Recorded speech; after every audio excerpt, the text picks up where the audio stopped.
Hello friends, I am Jagdish Jha. कल एक जो है मेगा आईपीओ आ रही है, तो आप समझ ही गए होंगे, तो LIC आईपीओ। अच्छा, तो इस पे हम एनालिसिस करने वाले हैं। तो आप क्या करें, आपने कुछ पढ़ा होगा, देखा होगा, सुना होगा। ठीक है। तो जो आज मैं बताने वाला हूँ वो आपके लिए काफ़ी वैल्यूबल होगा, जो आपको एक डिसीजन मेकिंग में हेल्प करेगा कि whether we should invest in this IPO और नॉट।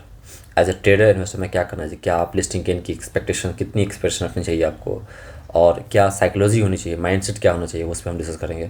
तो आज हम सब समझने की कोशिश करेंगे कि इसमें कितना गेन हो सकता है, आपको लगाना चाहिए, नहीं लगाना चाहिए, as a long term investor क्या करना चाहिए, कंपनी की बिजनेस कैसी है। ठीक है, क्या पॉजिटिव एस्पेक्ट्स है, क्या निगेटिव एस्पेक्ट्स है, और क्या कंक्लूजन होना चाहिए, सब पॉइंट डिस्कस करेंगे। तो आप सबसे पहले आप देखो कि जो 21,000 करोड़ का आईपीओ है, सबसे बड़ा आईपीओ है। उससे पहले जो एक आईपीओ था वो सेकंड जो लार्जेस्ट है वो पेटीएम का था। तो पेटीएम जो है फ्लॉप हो गया। ठीक है। तो पेटीएम और LIC में कन्फ्यूजन नहीं करना है, क्योंकि ये दोनों अलग अलग जो है बिजनेस मॉडल है। और ये जो कंपनी है, ये कंपनी प्रॉफिटेबल है। तो बोलते हैं कि जैसे मूवी में तीन चीज़ बहुत इंपॉर्टेंट होता है, जैसे इंटरटेनमेंट, इंटरटेनमेंट, इंटरटेनमेंट। उसी प्रकार किसी कंपनी में जो है आप लगाते हैं तो प्रॉफिट, प्रॉफिट एंड प्रॉफिट, ये थ्री थिंग्स वेरी इंपॉर्टेंट। तो इसमें जो है आप, ये जो कंपनी है, जब हम किसी कंपनी लगाते हैं तो एक होता है कि क्या कंपनी का ब्रांड है। तो आप देख रहे हैं ब्रांड है, पेटीएम में भी ब्रांड था, इसमें भी ब्रांड है। लेकिन दोनों डिफरेंस है कि this company LIC is a profitable company, market leader है, लीडिंग पोजीशंस है। ठीक है। तो ये एक डिफ्रेंशिएट करता है। हालांकि प्रॉफिट में थोड़ा सा फॉल हुआ है इन कंपैरिजन, जो हिस्टोरिकल देखा जाए तो वो सस्टेन नहीं हो रहा है। तो देयर आर सम की चैलेंजेस, ठीक है, जिसको हम डिस्कस करेंगे। तो हाँ, तो इसमें जो है 21,000 करोड़ का है। तो इसमें डिसएडवांटेज ये भी है कि साइज़ बहुत बड़ा है। तो आप जो मल्टी फोल्ड गेन का एक्सपेक्टेशन रखना है कि मेरा पैसा डबल हो जाएगा, 50% बन जाएगा, उस तरह का एक्सपेक्टेशन से आपको इस IPO से नहीं रखना चाहिए। लेकिन हाँ, एक डिसेंट गेन एक्सपेक्टेड है, जिसको हम डिकोड करेंगे। सबसे पहले आप समझते हैं कि LIC का बिजनेस मॉडल। LIC जो है एक लार्जेस्ट इंश्योरेंस प्रोवाइडर है, जिनका मार्केट शेयर देखा जाए तो न्यू बिजनेस प्रीमियम में 66.2% का जो है मार्केट शेयर है। इनका insurance and non participate insurance product and non participating products करके रहता है, जिसमें आप इंश्योरेंस पॉलिसी ले सकते हैं, इन्वेस्टमेंट प्रोडक्ट भी ले सकते हैं। तो इनका जो है वैरायटी ऑफ प्रोडक्ट्स है, जैसे यूलिप करके है, unit linked insurance products, saving insurance products, term insurance, health insurance, annuity pension products. क्या तो इनका जो AUM है वो 39 जो है लाख करोड़ का, जो देखा जाए तो इंटायर म्यूचुअल फंड का पास जो फंड मैनेज करती है उससे ज़्यादा है। इस कंपनी के जो है की फैक्टर्स है कि LIC जो है इनके पास जो है एक 13.5 लाख का जो है एजेंट्स है। LIC मतलब हम बोलते हैं कि इंश्योरेंस।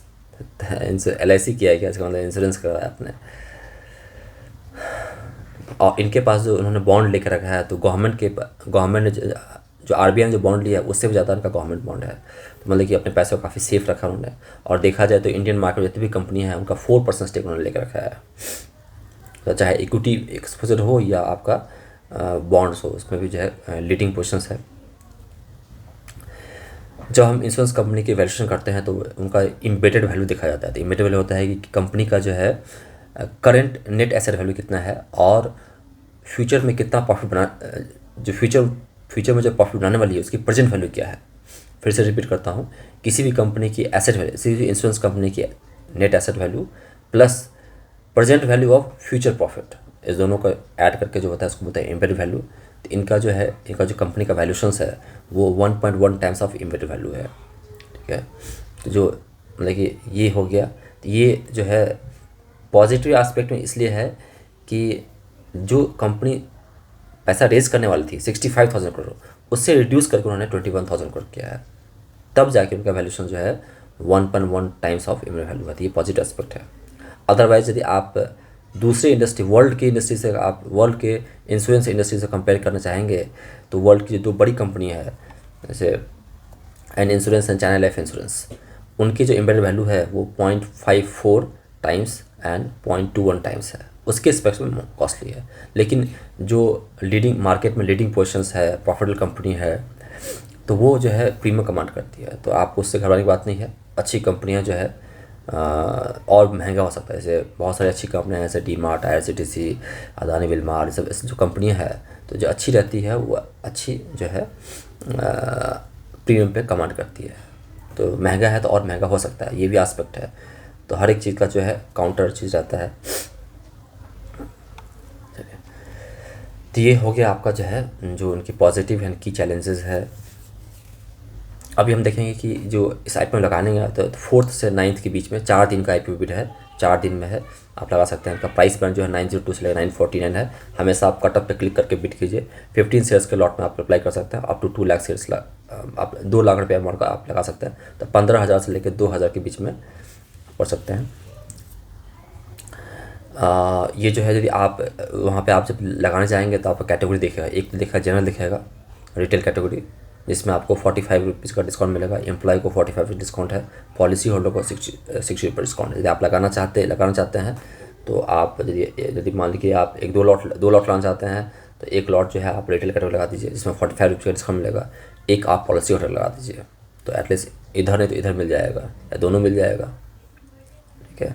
यदि इसका रिजल्ट अनाउंस होगा 12 से लेकर 13 के बीच में रिजल्ट अनाउंस होगा। 17 को लिस्टिंग एक्सपेक्टेड है। और पोस्ट इशू जो है इनकी जो शेयर होल्डिंग पैटर्न हो जाएगी वो 96.5%, मतलब 3.5% कंपनी स्टेक बेच रही है। तो यदि आप देखा जाए, ओवरऑल देखा जाए तो कंपनी ब्रांडेड कंपनी है, प्रॉफिटेबल है, और गवर्नमेंट ने पूरा फुल प्रैक्टिस किया है, पूरे तरह से जो है कोशिश किया है कि इसको हिट कराना है। जितने भी ब्रोकरेज उनका भी रिव्यू है कि आप सब्सक्राइब करो। तो लॉन्ग टर्म के लिए इन्वेस्टर जो हैं उसको सब्सक्राइब कर सकते हैं। लिस्टिंग गेन जो है आपको यदि ग्रे मार्केट में देखा जाए तो अभी 6.5% का लिस्टिंग गेन दिखा जा रहा है। तो इसमें जो है आपको लिस्टिंग गेन जो है ग्रे मार्केट 62 रुपीज़ दिखा रहा है। तो अभी 1011 रुपीज़ तक खुलने के एक्सपेक्टेशन। मुझे लगता है कि सब कुछ सही रहा तो आप 10 से 15%, मैक्स 20% तक का गेन एक्सपेक्ट कर सकते हैं। मुझे लगता है कि 1100 तक आप रखो, 1100 तक जा सकता है। बेस के सिनेरियो में कुछ भी हो सकता है। ठीक है, ये है। इसके बाद जो है इनका जो है एंकर एलोकेशन में भी अच्छा जो है अच्छा डिमांड देखा गया है। 21,000 करोड़ उन्होंने जो है इसमें जो है जो एंकर बुक उन्होंने जो किया था वो फुली सब्सक्राइब हो गया है। उसमें से 4,000 करोड़ जो है उन्होंने जो डोमेस्टिक म्यूचुअल फंड ने जो है अप्लाई किया है। तो ओवरऑल देखा जाए तो आप लॉन्ग टर्म के लगा सकते हैं। शॉर्ट टर्म में भी जो है 10% तक के जो है गेन आप कर सकते हैं। इसमें ग्रे मार्केट पे भी थोड़ा सा फ्लक्चुएशन है, लेकिन जहाँ से स्टार्ट किया था पहले निगेटिव में था, फिर धीरे धीरे पॉजिटिव है, 3%, 6% और 9% तक भी गया है। तो फ्लक्चुएटिंग है लेकिन पॉजिटिव साइड में है। तो मुझे लगता है कि लिस्टिंग गेन भी एक्सपेक्टेड है। तो आप हमारे हिसाब से आप लगाना चाहिए, आप लगा सकते हैं। मतलब कि 10 दिन में 10% का भी गेन मिल जाए तो अच्छा है।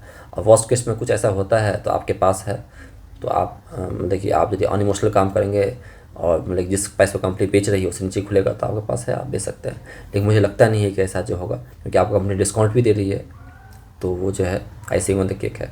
चलिए, तो मेरे हिसाब से आप लगा सकते हैं, लगाइए। किसी तरह का डाउट है, किसी तरह का एडिशनल इन्फॉर्मेशन है तो आप हमें कमेंट कर सकते हैं। तो आप लगाने वाले हैं कि नहीं, यस नो करके बताइए। लगाने वाला है तो यस कीजिए और नहीं लगाना नो कीजिए। तो आप इंटरेक्ट करते हैं तो बहुत अच्छा लगता है। आप कमेंट करिए, कमेंट कुछ नहीं जाता है, आप यस कीजिए नो कीजिए, तो हमें समझ में आएगा आपका इंटेंशन क्या है, आप क्या सोचते हैं। चलिए, एडिशनल इन्फॉर्मेशन है तो आप भी शेयर कीजिए। तो इस तरह का जो है नॉलेज फर्दर डेवलपमेंट होगा, उसके लिए आप हमारे टेलीग्राम चैनल को ज्वाइन कर सकते हैं। जगदीश स्टॉक मार्केट क्लासेस करके आपको लिंक मिल जाएगा। किसी तरह का टिप्स रिकमेंडेशन चाहिए, पेड रिकमेंडेशन चाहिए तो फ्रंट पेज में मिलता है। हमसे जुड़ना चाहते हैं तो आप जो लिंक दिया है अकाउंट ओपनिंग का उसका यूज़ कीजिए। वहाँ से आपको हमारा सपोर्ट, गाइडेंस, रेटिंग मिलता है। हम आपको ग्रुप का भी एक्सेस देते हैं। अकाउंट खोलने के बाद हमें व्हाट्सअप कर सकते हैं आप। और जो सीखना है तो आप हमारे वेबसाइट को विजिट कीजिए, jagdish.com करके है, वहाँ पर मेरा व्हाट्सअप नंबर रहेगा, वहाँ कॉन्टैक्ट कीजिए। चलिए, हैप्पी ट्रेडिंग, हैप्पी इन्वेस्टिंग बने रहिए और होप करूँगा आपको मिल जाए LIC IPO।